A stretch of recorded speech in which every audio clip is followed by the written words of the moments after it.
Hello everyone. Today we'll be doing another podcast, this time with the World War II community veteran George. Say hello. Hello, community. Perhaps today this will be the most controversial interview because my reputation as a hypocrite. Alright. I guess that works. But let's get started. So you've been around for a very long time, Tro. I've been where George, I should say. I've been with you, or I've known you rather, since like 2016 roughly. Very, Yes. very late 2016. I remember you from DH, and I remember you from Christov's groups. You were known as like the 1C piano guy, and you developed for me and stuff. We had a few fallbacks, had a few conflicts, but those were all good.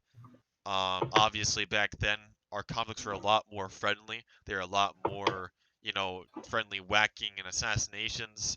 Nowadays, as you've probably heard, the Anti-Richters of this Mm-hmm. generation are extremely toxic. You have no idea how toxic the current Anti-Richters are. But on the good I. side, the current Anti-Richters are so bad that the old Anti-Richters are literally like on my side because they think it's so toxic and horrible that they've literally assisted me in trying to like get rid of these toxic individuals, you know.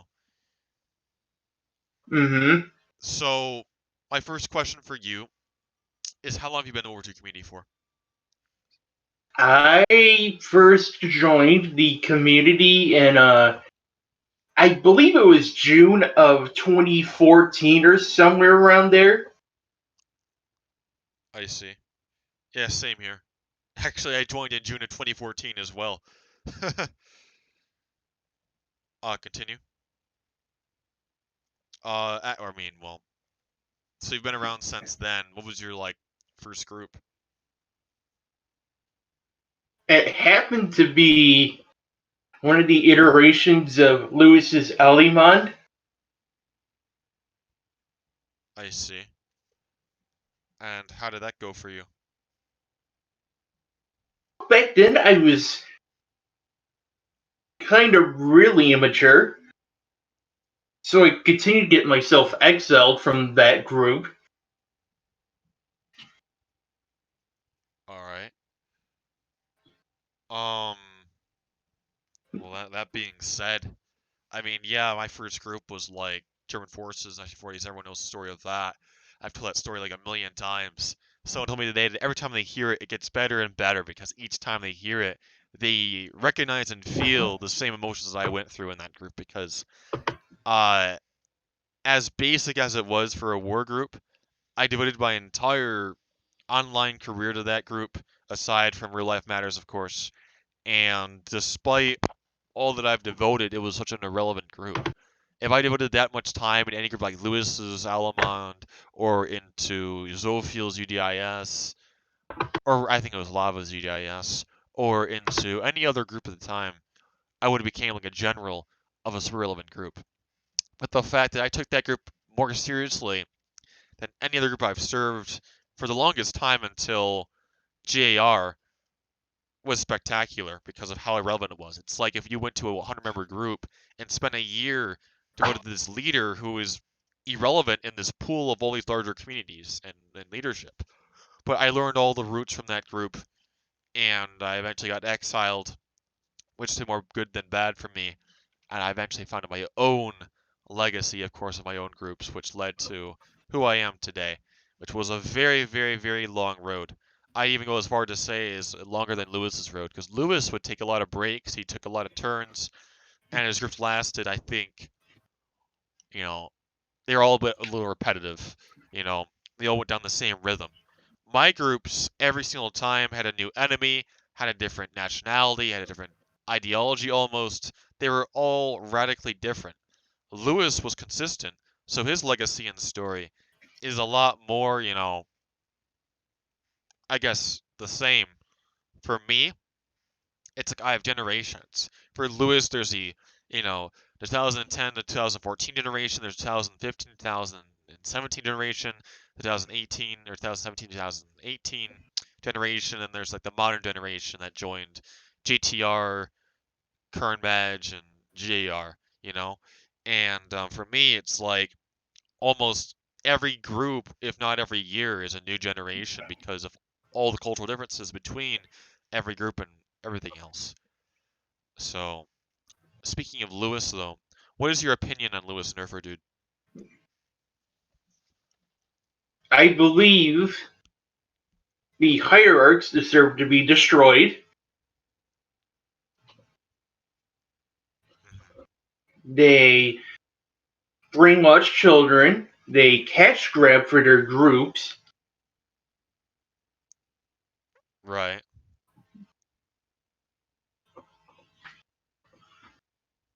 They're essentially the They're essentially the same person, just in different colors. Mhm. Yeah, I would say that that pretty much. I mean, Nerfer and Lewis used to be very different from each other back in like the early 2000s, in the context that they were both very politically different. They were both very nationally different in terms of culture, or actually they were more culturally different than they were, and they were also more aesthetically different in regards to the nationality and aesthetics. Lewis was also more charismatic and was more about fighting for a revolutionary cause, whereas Nerfer was more about conserving, democracy and democratic values, and about the loyalty of his people to the community. Nerfer was also a lot more, um, I would say, I wouldn't say chaotic good. I would say he was more of, what's the term? Lawful good? No, I would say lawful. I don't know, lawful neutral. Lawful neutral. Yeah, lawful neutral. And Lewis was more on like a lawful evil in a sense. Um, at the same time, though, Lewis wasn't really toxic enough to delete other groups. Now, Lewis did have a policy of where he wanted every Axis group to merge with him, and if they didn't, he would literally like commit Austrian Anschluss on them. But it wasn't really as toxic. It was more of open threats, and he didn't really do much. Like he told me he would like exploit my German group every day. He only exploited it twice, and then his exploiters got bored or something like that. As a matter of fact, I go on. I believe the main target was that were those who were trying to copy Lewis in his leadership style, group aesthetic style. Uh, well, I most definitely didn't copy him because my ideas were based off of German forces, if not the German army itself, rather than the Roblox group. All of my groups tend to be more or less original. Uh, like my Korean idea was very original. TRI, very original. Oceana, somewhat pretty original. Um, of course, these ideas were also helped produced by other people that I worked with. Nevertheless, I think that Lewis and Nerfer are very much different until recently. Recently, I can see very similarities. Nowadays, Lewis is more concerned about the community of his own groups, and the issue with these concerns is he's like almost emotionally invested into his own members, which isn't really. It is a very off thing about him. He still goes along with the Germanic nationalities, but his aesthetic is very different. Like before, you could join a group and it'd be like the Third Reich. Now it's like you join, it's like the Bundeswehr. And I'm not even kidding when I say this. His old groups gave off a very access vibe. His new ones feel like you're joining into like an LGBTQ club, of like closet homosexuals or something. No offense to anyone that. No, of course I'm not saying that because he's gay that he's bad, but it's not the same. The vibe and the dynamic is extremely different than his previous groups. If you even speak to Lewis in the VC, his old charismatic low pitched tone is completely gone. Now he's like completely open. He's more concerned about friendship, about the loyalty of his own members, and really I think because of these ideas that he's compromised before, it's made him more boring. People want Lewis to be how he was before, not in the toxic sense, but in the sense where he was aggressive and where he was interesting and chaotic and charismatic in a more in and out of character sense. Because even when Lewis was out of character, he was still in character. His character was 24/7. On one occasion, back in the olden days, he was out of character. You know, now it's the opposite. Lewis is never in a character. He's never on a stage giving speeches these days, and he's serious. Now he's always never used grammar, or when he's in the VC, never took anything seriously. But back in the day, Lewis took everything seriously, and the only time he was had a character was within his inner circle. Even with the inner circle of his, he was quite serious until until he got drunk. When he got drunk, I think he got a little out of character. But even when he was drunk, I saw a video, like a 10-minute clip, and he was still kind of like he wore like these World War II traditional clothes, like LARP. It was like LARPing almost, the way that he acted, and so I miss that part about Lewis because now that he's changed completely, with these differences, he's became a lot more weaker. And he was generous to me in JAR. He rewarded me graciously, which I don't mind, of course. It was great and all, but it kind of took away the aspect of leadership. And I maintained my loyalty to him until he removed me for I don't even know why. You know, I was told he wanted me to be a leader and not a general anymore, like he used to call me, and that he thought a better career was with me being a leader than it was with him following him, which I guess is fair. But obviously, on this podcast or in any conversation, I'm going to be brutally honest, and I have been. I have been honest. At the same time, I don't want to dive too deep into the subject because I do, in a way, respect his past, and I understand that generosity and kindness isn't weakness, but his aura is gone. And because his aura is gone, he has lost a lot of his followers. He has lost a lot of what was more attractive about him, leadership wise. I go as far to say that a gay guy would probably find him more attractive 5 years ago when he was a closet gay than when he was now. And dare I say that, I don't know what offends homosexuals, but dare I say that. Um, Nerfer dude on the other hand, Nerfer dude's always been the same. He's always been quite the same. The only difference is that he was more of a closet anti-Axis guy in like 2018. In 2018, 2019, he was like a closet anti-Axis. He was afraid to oppose the Axis because if he opposed the Axis openly, everyone was going to go against him, which they did anyways. And then he realized, he's like, you know what? Even if I pander the Axis community and German groups, they're going to hate me. So that's why his new project went back to the old ways of fighting on the entire, you know, Germanic powers, which didn't really work out for Nerfer dudes. So carrying on. Since Lewis has quit, supposedly, since Nerfer is about to quit, supposedly, I mean, even if they don't quit, they've both pretty much lost. Both their following, their activity, everything. Who do you think will replace these figures and eventually conquer and become the victor of the genre, in your opinion? Well, in my opinion, um, I don't think any of the Lewis and Nerfer's right hand men are gonna take the helm.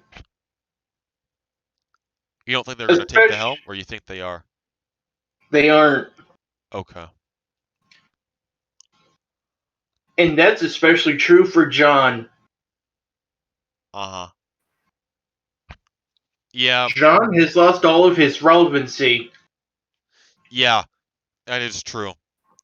Back when I was accused of all those accusations in like 2019, I was hated more than, dare I say, John, because John, you know, just didn't really care. He didn't care at all. And he's an actual like predator for me. It was like everywhere. It was people talked about it everywhere, even outside of the genre it was talked about. That's how bad it was. And luckily enough, I was able to get the debunk out, and it took about like a year to convince at least more than half the community that it was fake, because it was, and it's easy to look at as it being faked, Considering nowadays there's all these deep fakes of people, being posted online. The deep faking, uh, Fuck of a has tie. yeah, it's became a very popular trend, and that kind of proves my point. Deepfaking was as powerful as it is now as it was 3 years ago, but it wasn't like there wasn't programs to use it. It was more or less experimented on, and it was kind of different. Like you had to merge faces. So I'm not sure what the whole video really was, but there are at least a couple dozen points that I've made that debunks it. You know, several of which are obvious. Like if you look at photos of me, the rooms, you say both of the rooms, they're very different. Look at the facial characteristics, differences, the voice differences, what hand was he. There's lots of differences.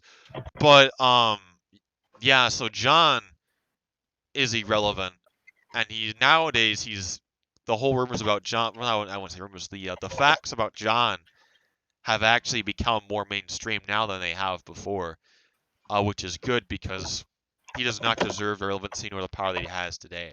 I mean, you look at his groups and his friends list; it's full of girls that play Roblox. And I don't know if that's some coincidence or why that is, but that's dangerous. The fact that this guy, that girls are still talking to him, and I'm not sure if they're underage or not.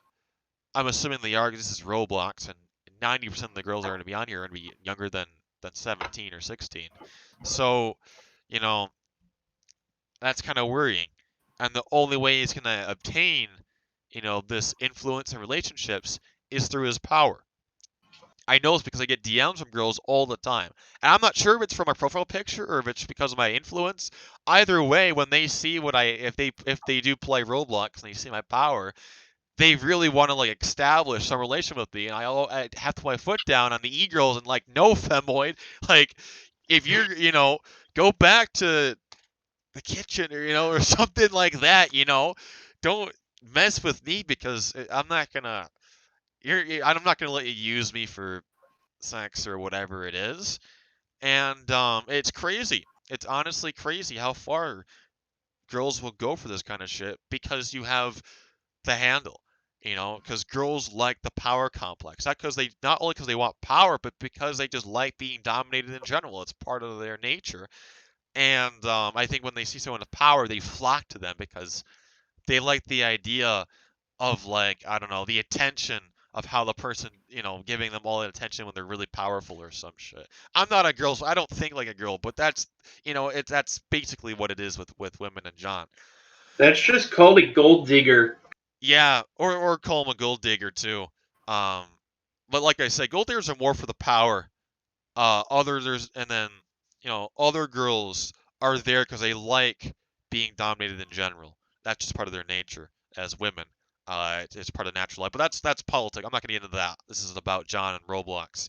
Lewis doesn't even really have a proper right hand man. All of his inner circle are very similar to how my root used to be back in 2018. They're very dependent on Lewis, and if Lewis is not there, they're pretty much dead. And that's the issue with Lewis's main fanatics. My fanatics had the same issue back in 2018. Whenever I was gone on vacation or whatever, my fanatics would sit there and sit there idly. And only one person would take over, really, and it was usually Beans. As a matter of fact, before Beans, it was kind of like hell when it came to the organization because it was me micromanaging everything up until TRI.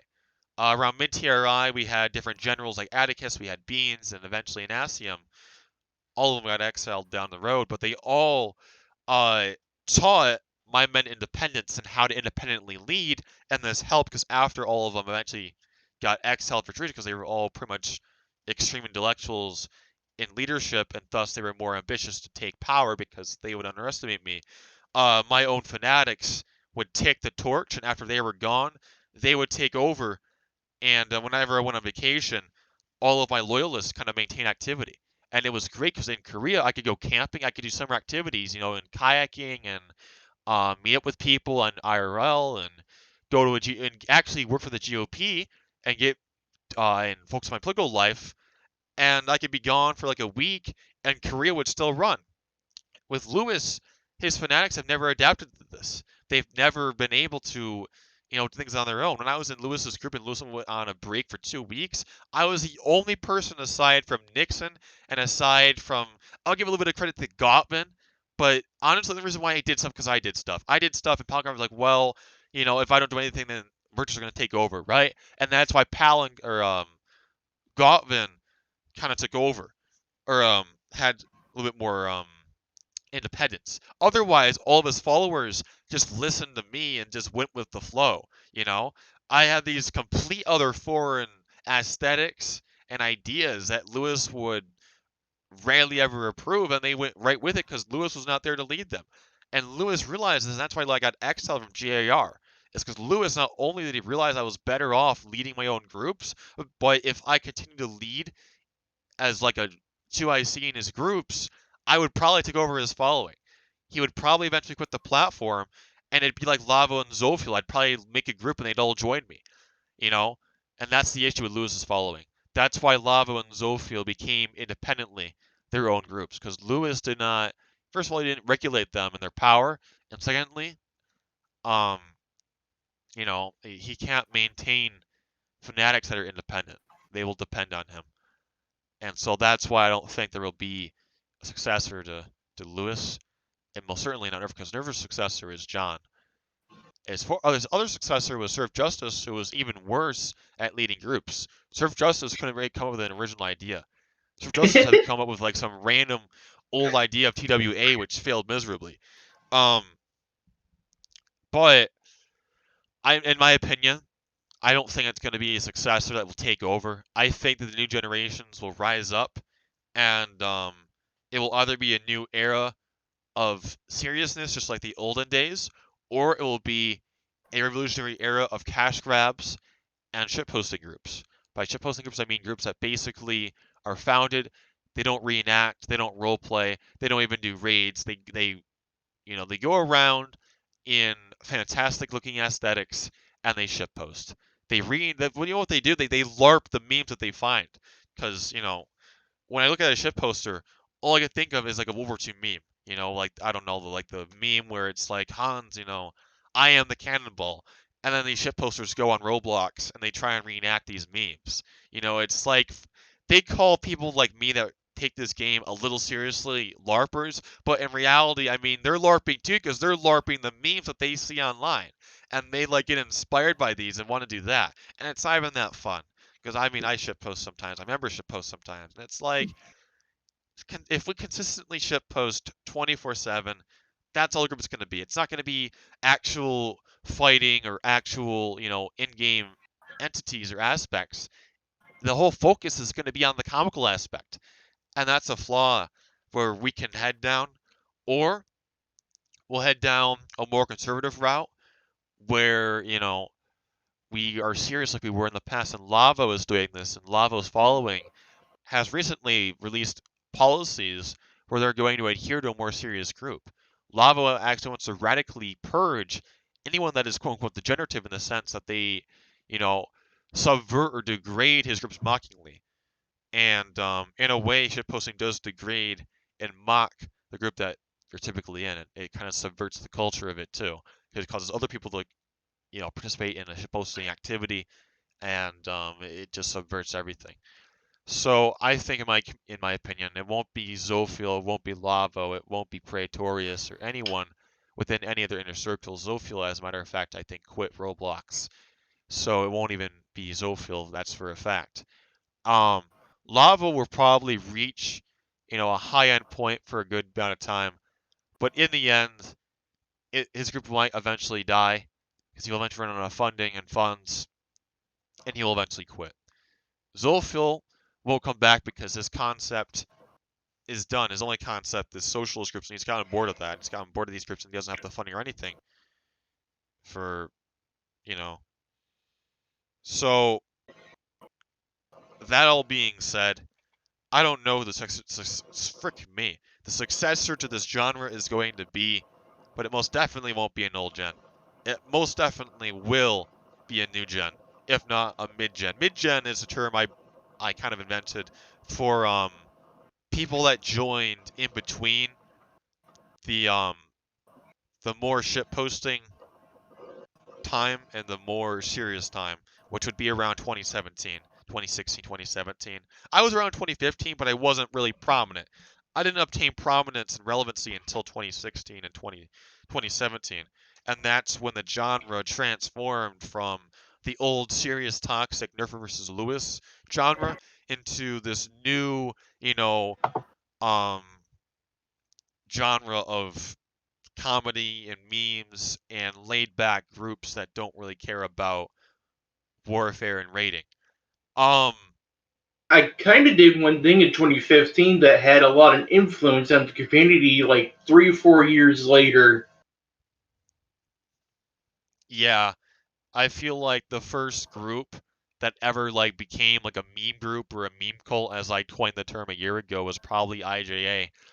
I think they were around since Hmm. like 2015 for 2 years.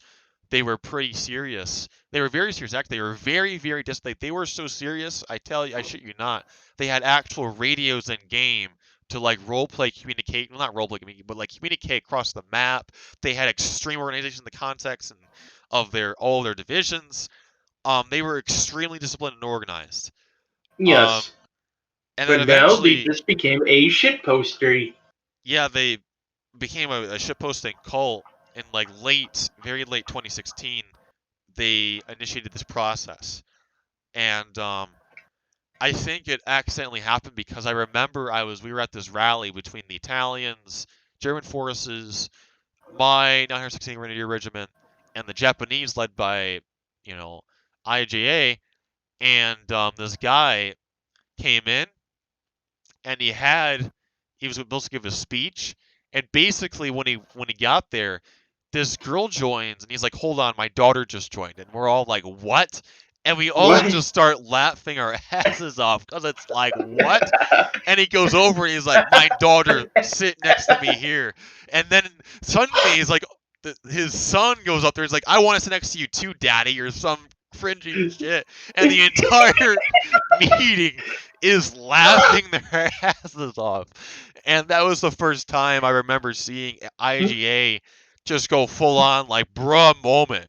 They're all just sitting there laughing and they just lost, you know. That's I think when the first transformation for IGA went from serious to shitposting culture. And I mean, I don't blame them. I think at that point they realized that people that's the first time I think when because there's people that take this game seriously that are like cringe, and there's people like me that take the game seriously, but at the same time, it's like I have a life, I have a job, and yeah, I know there's between a game and real life, but like I don't want to sit in a group and make Hiroshima memes all day and nuke my game with admin abuse because for some reason doing a World War II group isn't appealing to me, and acting like we're you know nuking Hiroshima is more appealing.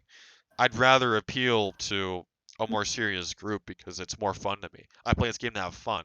Okay, and that's what fun is to me. For other people that take Hmm. it seriously like a job and they're cringy because they don't have a life, they're lonely, they want a community, and their only sense of community is their game. Their game is their life because they have no life, okay? Those are two major differences between people that take this game seriously like me and them. Honestly, I find it more cringy when people take this game personal than when they take this game as a character. Like when you're playing a game and you say, "Oh, I'm gonna," you're saying "Death and Nerfer, dude." Okay, that's obviously in the roleplay sense. And if the guy takes it seriously and says, "Oh, you want me dead IRL?" That's cringe. Then the game personally is more cringe than the person saying "Death the Nerfer, dude," because obviously saying "Glory to NPRSR" is part of the game. It's not us saying "Glory to NPRSR" for IRL because we believe in an IRL NPRS or ideology, it's part of the game. And when someone takes that seriously and says, "Oh my God, you guys actually like NPRS for oh my God, you actually want me dead IRL," it's like, dude, like, are you autistic or something? Like, no, we're playing a game. Like, if you're playing us for four and you say, "Oh, I'm Joseph Stalin, I'm gonna like, I don't know, kill 60 million people," it's it's part of the game. It's so stupid how people try to twist the argument and say that I'm taking this game too seriously when in reality they're taking it too seriously, and that's my point of view. Um, shit. So I don't know. It could be me. It could be anyone that might eventually win and take over the community in the sense that they have the most influence. But what if Dixon comes back? Nixon. Nixon is the little fingers of this community. Littlefinger is in the character from Game of Thrones. Not Bosch. Uh, everyone Freaking, forgets his name. I freaking forgot his name. Well, that's what Nixon basically is. Nixon strives off of intel. He's very good at infiltration. He's very good at obtaining intel. Nixon is not really good at maintaining relationships because he is, and no offense if he's listening, no offense, good man, um, disavow, but he is quite bipolar. He's He's, actually pretty good at maintaining relationships. There's only uh, one example as such. That is me. it depends on the person, in my opinion, but I've Alex, been his friend since I met him in Imperial Austria back in 2015. well, I'm not sure what his ordealio is, but Alex told me that, like, every day Nixon was either having a good day or a bad day with him. And I'm not sure if it's because Schro that, like, on his bad days he just doesn't talk to you, on his good days he talks to you, or if you can't realize it or what it is.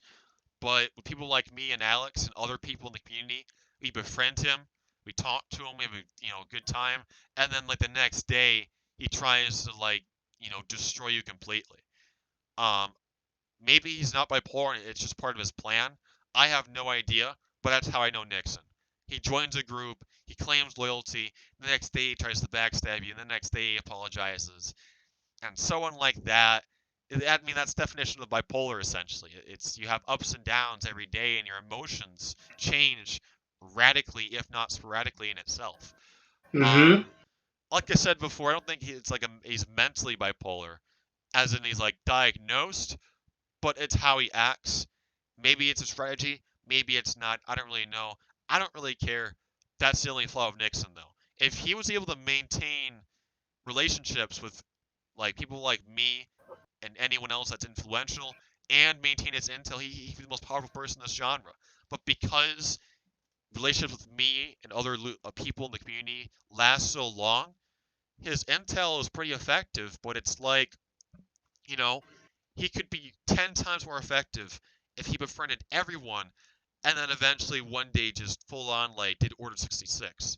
That'd be more Um, effective than going group to group and, like, switching sides back and forth because no one trusts Nixon. Barely anyone trusts Nixon anymore because of all the shit he's been doing.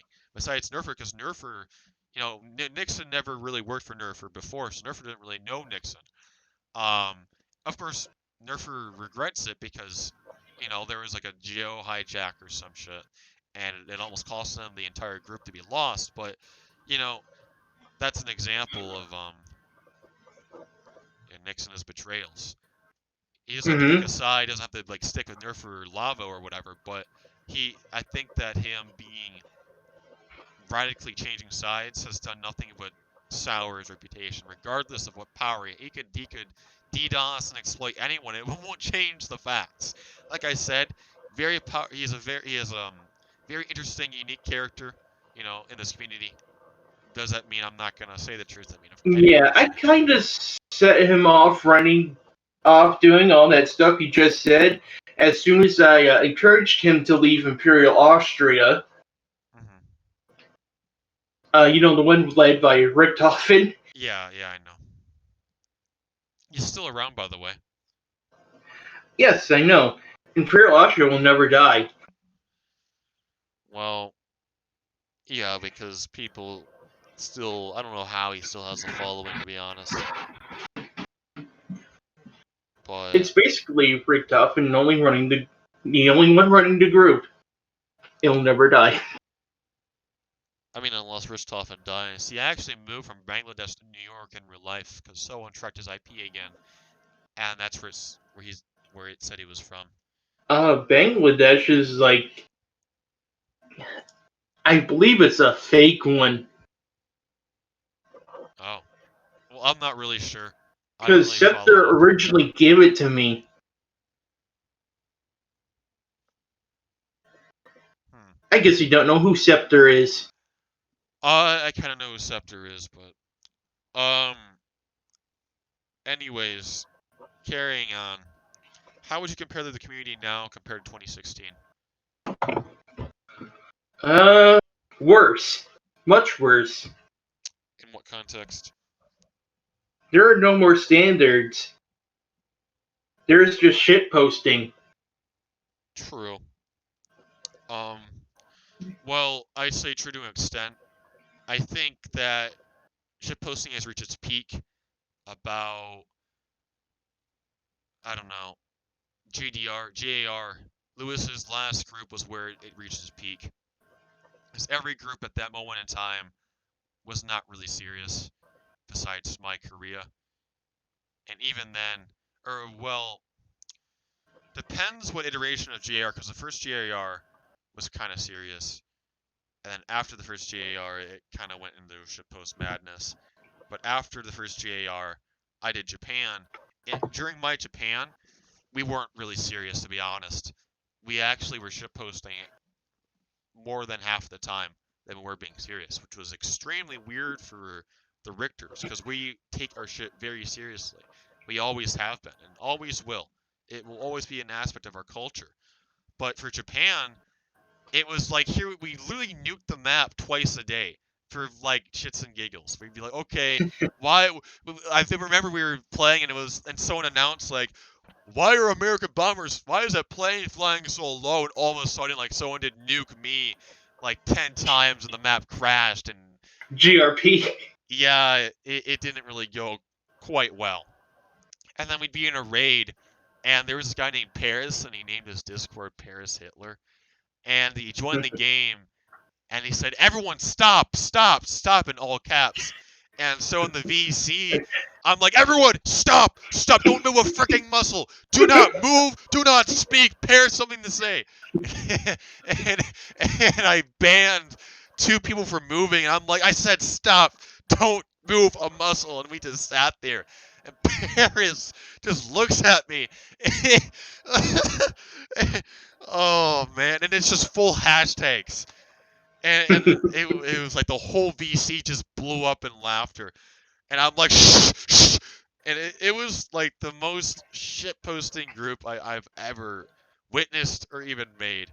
Like the levels of meme posting in that group were decisively significant.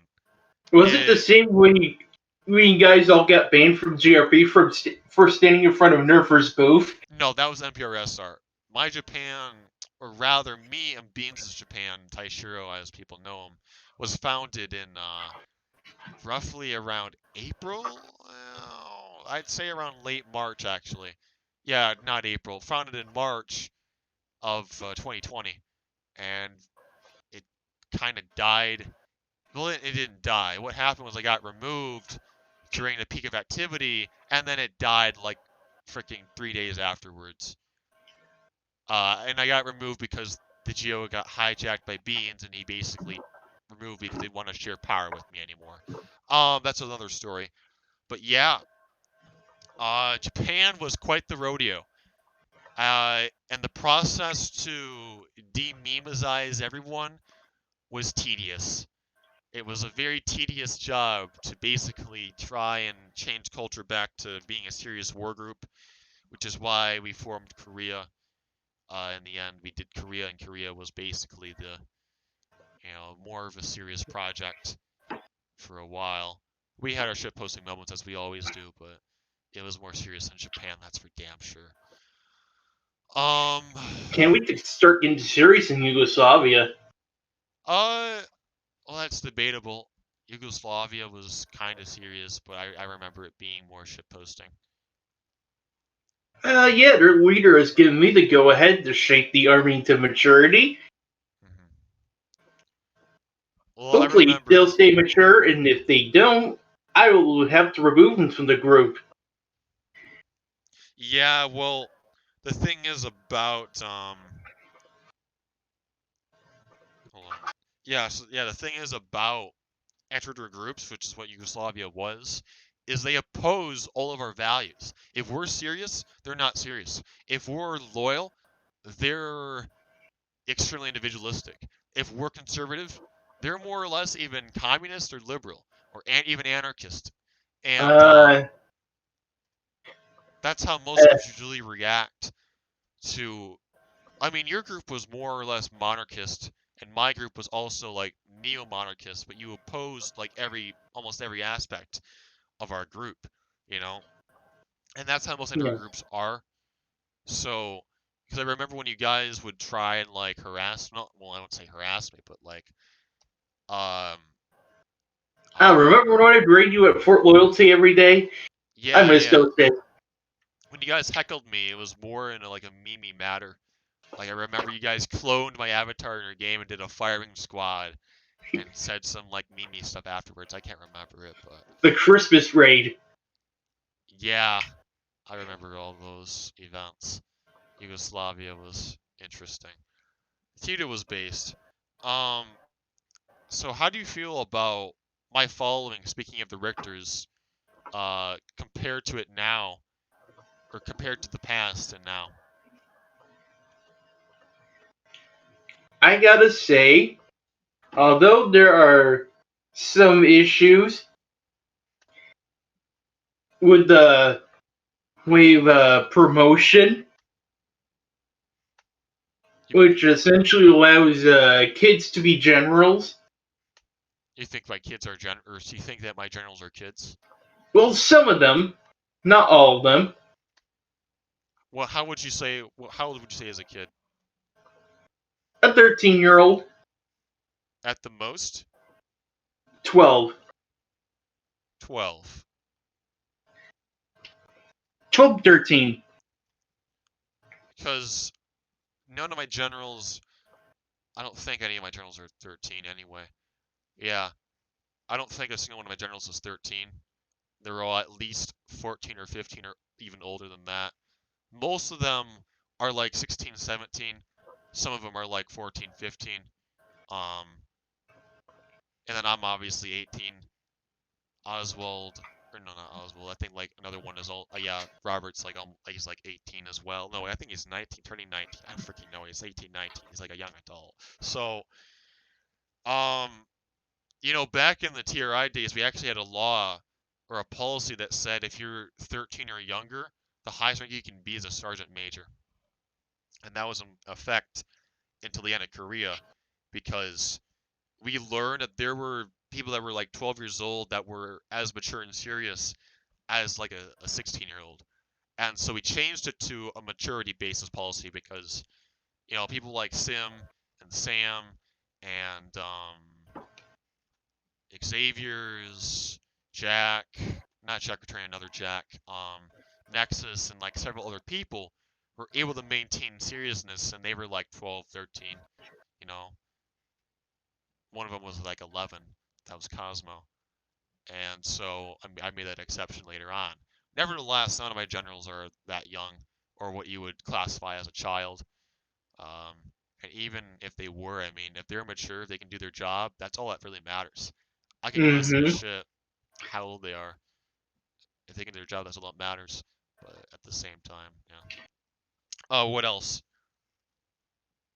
How else do you feel about the Richterians? I think they're just a normal group who follow a leader. Mm-hmm. And in some ways, they're better compared to most Roblox armies of today. Mm-hmm. Yeah, I definitely agree. Um, to an extent, obviously the Victorian army is superior in a sense, and there's other groups like that too, war clans. At the same time, at the same exact time, I think that most groups in this community are in a way inferior. I don't say that with egomania or an ego at all. I uploaded a video yesterday or no night before, whenever that was, and it basically Alexander's new game. uh no, the great I think it's called Loyalty as a Weapon. Well, yeah, actually, yeah, that one. The one I did the video on that one. That one, people were calling me egomaniac, and people were saying that I have nothing to back up my accomplishments, and that there's no way that my following is like one of the best. It's like at the most, my following is the least. It's like, what? Like I literally, my following carried MPRSR until it died. I had my following alongside with credit to the SSS, which is security, state security, carried MPRSR. My following after Lewis left carried most of Lewis's JR and Lewis's final realm, you know. And my following, above all, rarely, if ever, has lost any raids or battles or competitions, if ever. And as far as I know, we haven't lost a raid in a very long time. Hence why, when I say remind me of a time that when we've lost a raid, it's not to say we've never lost a raid, because I think we have. It's like, when was the last time we lost the raid? You know, if we did, someone would probably recall, like, oh yeah, like 2.5 years ago during Wurtemberg or something, you know. Um, so that being said, there's dozens of video footage on my YouTube of us winning raids, of us marching, like in rank order, and it's like not really a cluster. Obviously, it's not going to be perfect like IRL marches, but our parades, when we do our parades with like 50, 60 people, like most of the ranks are like very straight. Like, yeah, a guy might be 1 stud ahead and 2 studs behind, or vice versa and stuff, but that's like 1 or 2 guys. And like all the other lines are straight and they're marching. And they have the goose egg animation, and while they're marching, they type in Monse or Long Live, you know? The sheer amount of discipline organization amongst our members is significant in comparison to other groups. Other groups, they just want to do raids, and that's all they're good at. For mine, they're active, they're disciplined, they're loyal, extremely loyal and devoted, accomplished, competitive, and successful. And I think that's unique in a good way for the following. And the fact that people deny this and say, you know, that's not true, that this is all fake news, is like, I don't know, delirious of them. They're delirious. It's Yes, it's most almost. likely the result of my big influence on the anti-Richter movements of 2018. Mhm. Yeah, and a lot of them are hypocrites too, because they criticize me because they say I have like this cult, but really Anti-Richters brainwash their own members to hate us. They have these things where, like, if you're a Richter, you're not allowed here. Um, you know, if you are neutral in any way, you're just as bad as a Richter. If you're not with us, you're against us. And to be honest, I'm kind of the same way. If you're not loyal to me and you're in my groups, you're pretty much against me, because you're kind of helping the enemy by not supporting me. But at the same time, like, the anti-Richters take this to heart, where you have to have this cult groupthink mentality where you have to hate me, you know, or else you're not allowed in their group. For me, it's more of a, like, you know, if you're not with me, you're against me, and it's not like I'm gonna exile them. It's more of a, like, you know, change your mindset and be more loyal in a sense. So that's my opinion on my following. In comparison to the past, as I said earlier today in this podcast, the old Richters were more dependent. They were more reliant on me to micromanage everything. Now I can make a group, elect my staff, and they all can do shit on their own. I can elect division leaders, branch leaders, and they'll get to work immediately. They'll make documents. They'll get trainings prepared. They'll elect staff. They'll get GFX and uniforms for their own branch, but usually have that covered. Um, I've even seen them get their own maps before, or they make their own training maps and Mm-hmm. rally maps and stuff. It's happened on multiple occasions before. And in comparison to other leaders, their followers, as ambitious, I've seen leaders that have generals that are extremely selfish, extremely independent, and they don't even do this kind of stuff. And then just reuse these same old maps. Yeah. And meanwhile, for me, I have my own staff. Literally, you know, they're helping with the dev team, where they're like telling them, you know, give them suggestions and stuff. And I can go away for like a month and come back, and it'll do fine. The only flaw with that, in the sense of independence, is that if I ever quit, they have no guidance. They've lost all purpose. Their purpose on this platform is mostly me. If it wasn't for my speeches and inspiration and my ideas and following and everything else, they wouldn't really be here. They wouldn't have the inspiration and ambition to continue what we've been doing for the longest time, the past 5 to 6 years. So if I ever leave, You know, they're all gonna be confused. They're not sure what to do or how to go or like what's good and what's bad. You know, and they're gonna, dwell off like what happened with Turan and like the 6 other victorious groups around the time. It results in complete utter chaos. You know, who's going to replace me in the future? Who's going to become the new successor? You know, was he loyal enough? Is he competent enough? You know, it's all not really figured out yet. But once that's figured out, I can eventually leave this platform and leave it to my following to carry on my legacy, and I can go IRL and do IRL stuff. Um, final question: what have you been doing, and why did you disappear? I'm going to start with what I've been doing. Mm-hmm. Well, basically, I've been doing much less Roblox than I have been doing in 2018 and 2019. Right. If I ever do play Roblox, it's for on and off groups. I do jobs for them from time to time. Mm-hmm. My most recent accomplishment was getting banned from JRP for wearing a bypass shirt that said "beat the shit out of pedophiles." Wow. Wow. Yeah, no, there were other servers with people with bypass shirts. They didn't get banned. Yeah, It was this. it was three other people. Yeah. Did you see the post on Twitter where it was like I don't The know, it was dude like, shaved his head off. yeah, disgusting. The dude Abs- calls himself a mother. yeah, it's very concerning. I don't know what to do with this world anymore.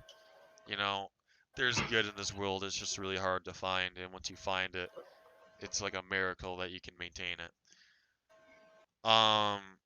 So why did you disappear?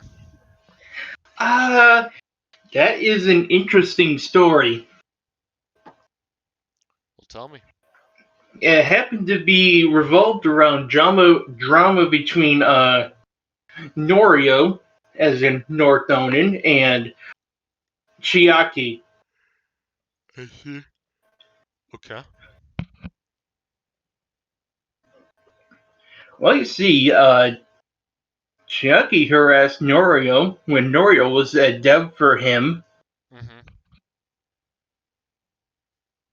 and Norio decides to sell buildings he made himself for 200 Robux, Right.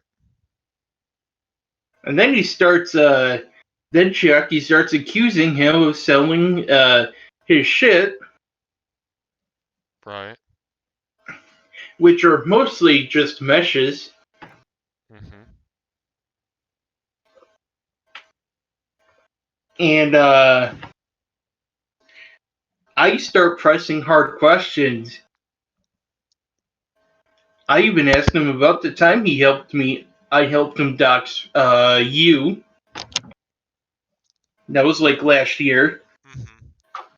Yeah, the ducks.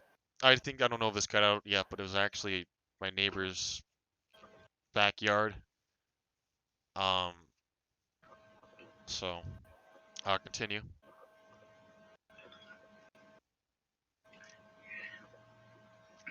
Now, instead of trying to defend his claims, he starts calling me a retard.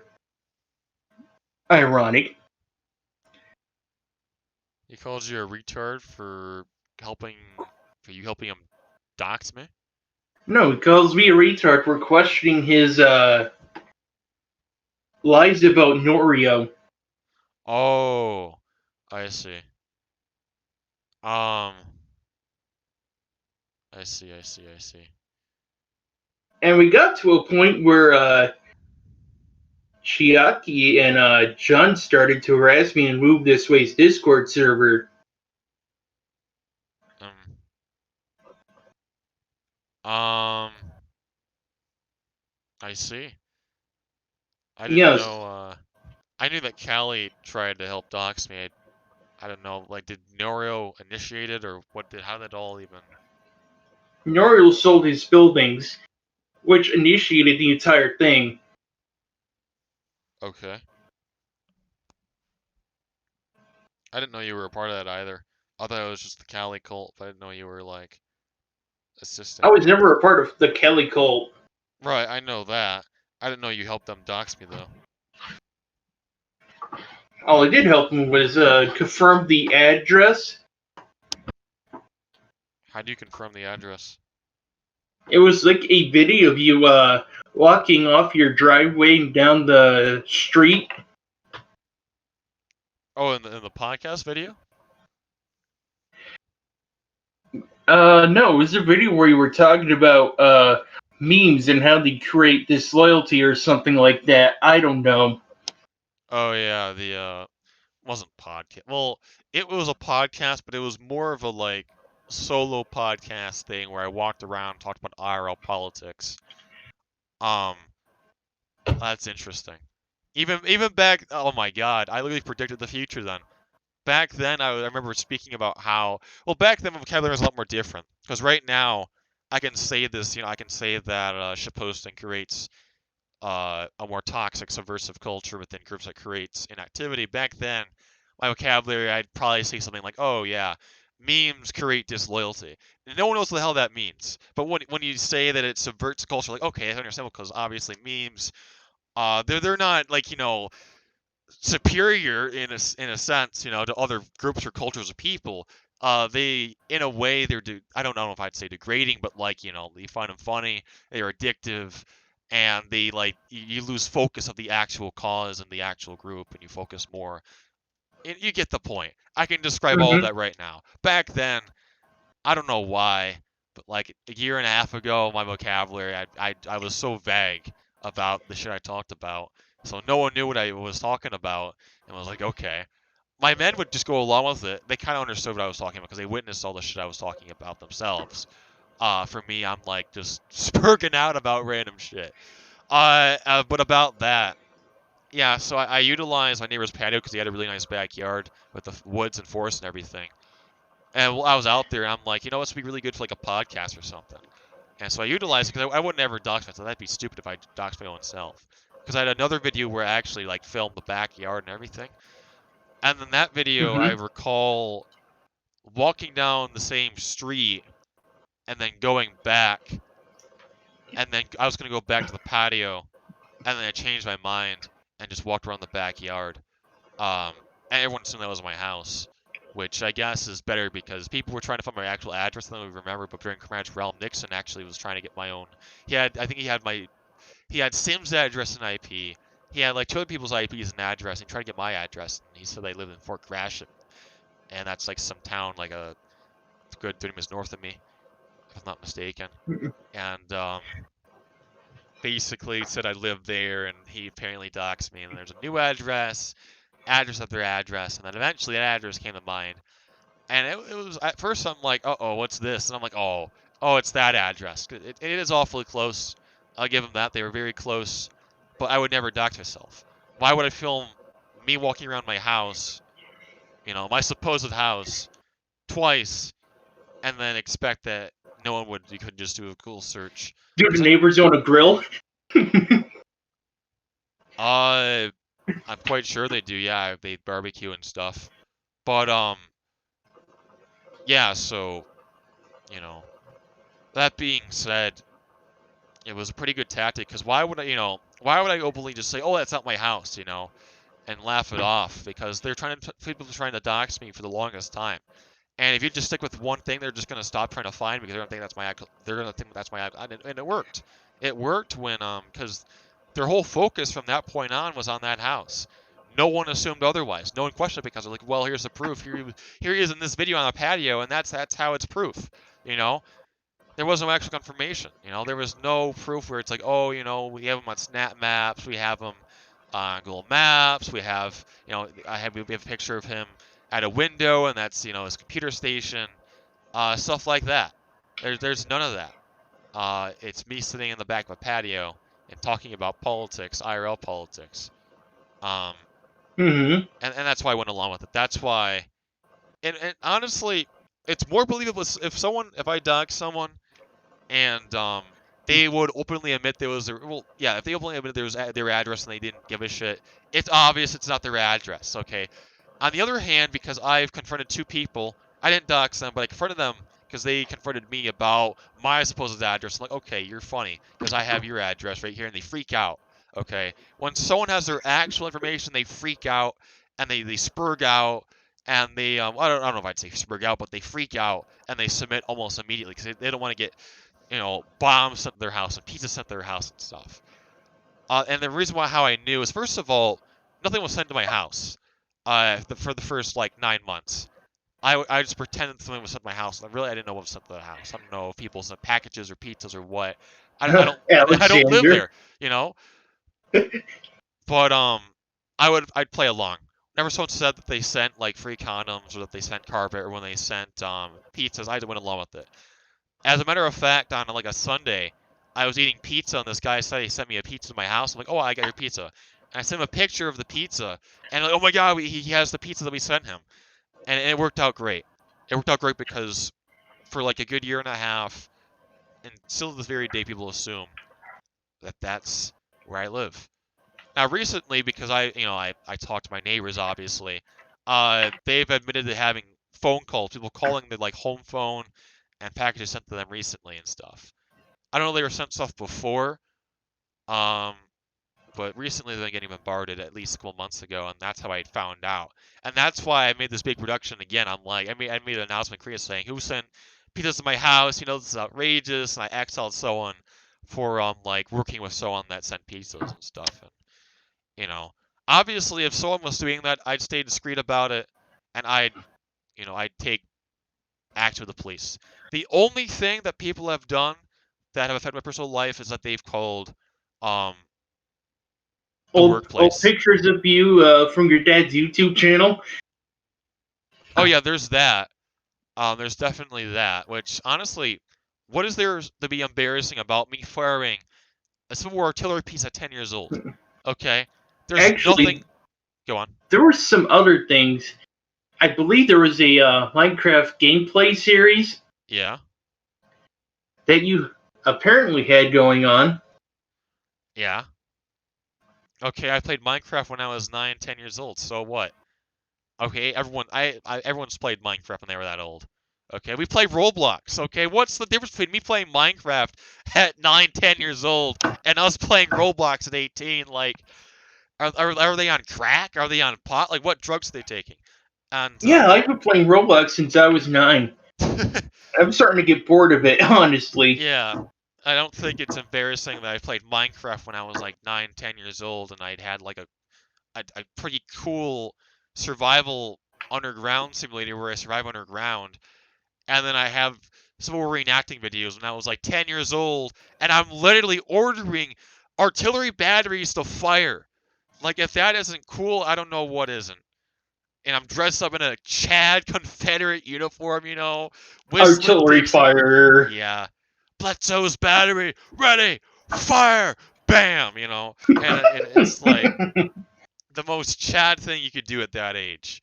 And they want to say it's some embarrassment. Like, it's not embarrassing at all. It's like an accomplishment. Like, what were they doing there 10 years old? Like, that's so much more cooler. And then at 12, and I went to Gettysburg and stuff, the same ages and whatnot, and I was really interested in history and politics since around, well, not politics specifically till I was 13, but, history especially for a long time. My interest in politics revolves around that phase I had from 2013 to 2017. Yeah, I mean, we all went through that phase. I went through that phase, so. Oh, and the personal thing that they discovered was the workplace. They, like, called someone's work and they threatened me saying that they were gonna that they were a black hat and how they were gonna hack into my account and ruin my entire life up because I sent a death threat to someone. I haven't sent any death threats to anyone. I thought it And was Bill Gates. We're going to get you banned from Xbox Live. yeah, and the person that they sent it to the family member they sent it to, just forwarded me and said they laughed it off and said like, I know you're not a bad person, and I just want to forward this to you and blah blah blah blah blah, and I explained what's going on. I actually spoke to the cops about it, and they took care of it for me. So, it's like, what am I supposed to say? What am I supposed to do?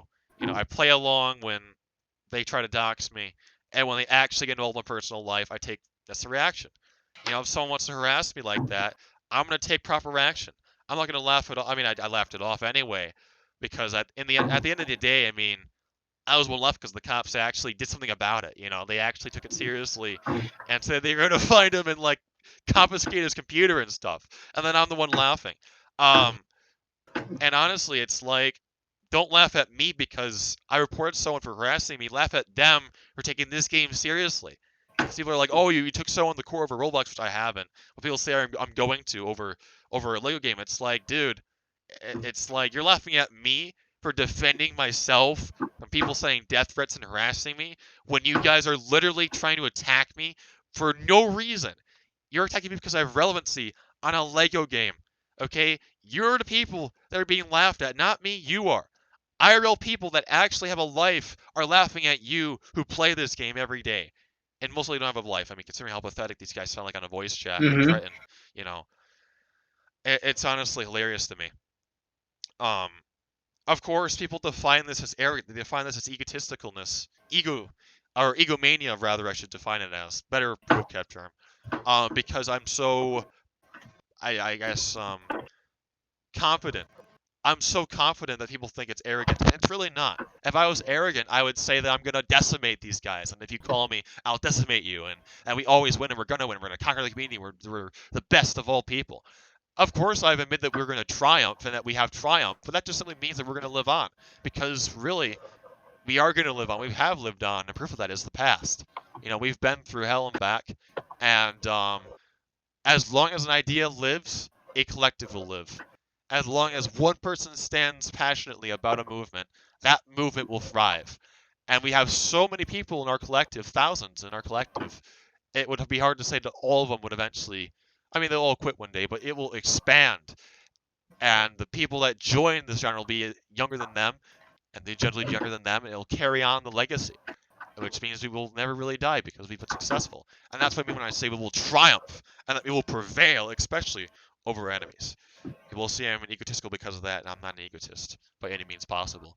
I'm a really good person in real life. I try to be, and it's not that I'm a cruel person on this game. It's that I'm in character. It's that authoritarianism only works on Roblox, and that's why I adhere to more authoritative values on this platform, of course. So, good podcasts.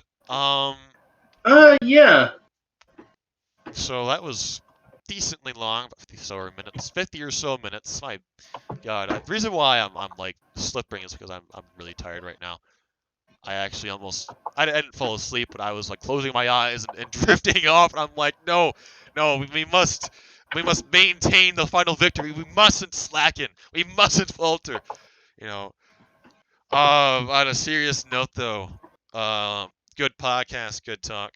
I'm happy you were more honest and about your actions Mm-hmm. against us, and you know, a little toxic what you've done, but I think you've looked past it and that you've improved. People never look past a lot of their actions, and you certainly have, which is an admirable Yes, trait. which makes people call me a hypocrite. That's well, that's for me. That's called being an honorable being. Um, but in the sense that you've like backed away from all that shit. So, oh, I'm starving. I'm gonna die of like starvation. So, anything else before we conclude this that you want to talk about? Uh, uh, thing. Me and the other Yugoslav guys were wondering where was that Who Are the Richters video? Where did that go to? So my old YouTube channel got deleted because it was like a branch account of a school email. So it all got deleted because that school email or whatever wasn't allowed to do that, and so all those videos are gone. Huh. Unfortunate. Well, yeah. I mean, it's kind of a good thing as well because I will admit some of the things from pre-TRI, if not very early TRI, were quite cringe. Uh, we always improve in time. I think 3 years from now, I'll probably look at myself now and think, I could have been better. I don't think I'm really at a cringy state. I don't think I'll look past and say I was cringe, of course, but I think I'll look past me and say that, I'm more better speaking this way or doing things this way. Every day we're different. This one guy tried to like psychoanalyze me. He like DM'd me and was like trying to like predict me. He's like, "Oh, you're this, this, this, and this, and you are what do you say?" It's like this, let me look up his name. I can try to find him and see if I can. His name was like Pol Polska boy. Was it Polki? No, it was Polski horsey or whatever. And he was like, "Are you autistic or something?" I'm like, "What?" And then he also said, "Are you like insecure?" And I'm like, "Are you retarded?" I'm like the least insecure person on this entire platform. You realize that, right? And I thought that might be so, but what makes you secure? It's like, bro, I've been swatted or supposedly, as said from Anti-Richter, I've been doxxed, I've been swatted, I've been all these things. Now I've actually been hacked, I've actually been scammed, and I've actually um been DDoS before. My IP has been leaked before. I got a new IP, obviously. It's happened a long time ago too, so I'm all safe and sound from that. Um, but I've dealt with everything quite well in my opinion. If I was insecure, I would be struggling. You know, it'd be really difficult for me to maintain myself on this platform, but I've done so valiantly. And so this guy tried to like analyze me and say I was this, and this, and I just realized that taking him seriously was what he wanted.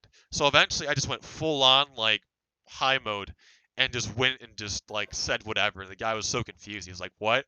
Are you high or something?" I'm like, "Yeah, dude, I'm as high as the second floor on my house, And the guy just like freaked out and was like, then he was freaking out, I was like analyzing him, and he's like, "I don't know anymore. Something's not right," and he just left because he couldn't understand what was going on.